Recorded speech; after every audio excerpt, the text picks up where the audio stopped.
एकीकडे आपण गर्जते मराठी म्हणतोय, दुसरीकडे मराठीच या ठिकाणी वादात सापडतीये, ती देखील मीरा भाईंदरमध्ये, मुंबईमध्ये. आणि मराठीसाठीचा लढा उभा राहिलेला आहे, कारण मीरा भाईंदरमध्ये अमराठी विरुद्ध मराठी हा वाद उफाळून आलाय. मीरा भाईंदरमध्ये अमराठी व्यावसायिकांनी मोर्चा काढलेला आहे आणि शक्ती प्रदर्शन केलंय. त्यानंतर त्याला प्रत्युत्तर म्हणून मनसेकडून देखील मोर्चा आता काढला जाणार आहे. महत्त्वाचं म्हणजे पोलिसांनी या मोर्चाला परवानगीच नाकारलेली आहे. शिवाय काल रात्रीपासून प्रतिबंधात्मक कारवाईला सुरुवात झाली.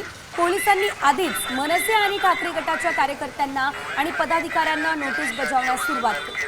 अविनाश जाधव यांनाही नोटीस बजावली, मात्र ते मोर्चा काढण्यावरती ठाम असल्याचं बघायला मिळालं आणि त्यामुळे पोलिसांनी मंगळवारी पहाटे 3:30 वाजता त्यांच्या घरी जाऊन थेट त्यांना ताब्यात घेतलं.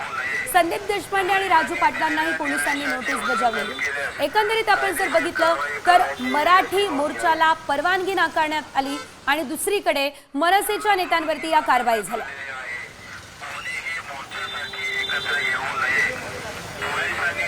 निर्देशाचे उल्लंघन केल्यास कायदेशीर कारवाई करण्यात येईल याची नोंद घ्यावी. मोर्चाला परवानगी नाकारण्यात आलेली आहे.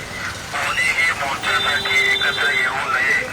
पोलिसांनी दिलेल्या निर्देशाचे उल्लंघन केल्यास कायदेशीर कारवाई करण्यात. आता isakal.com आहे देशातील नंबर 1 ची मराठी न्यूज वेबसाईट.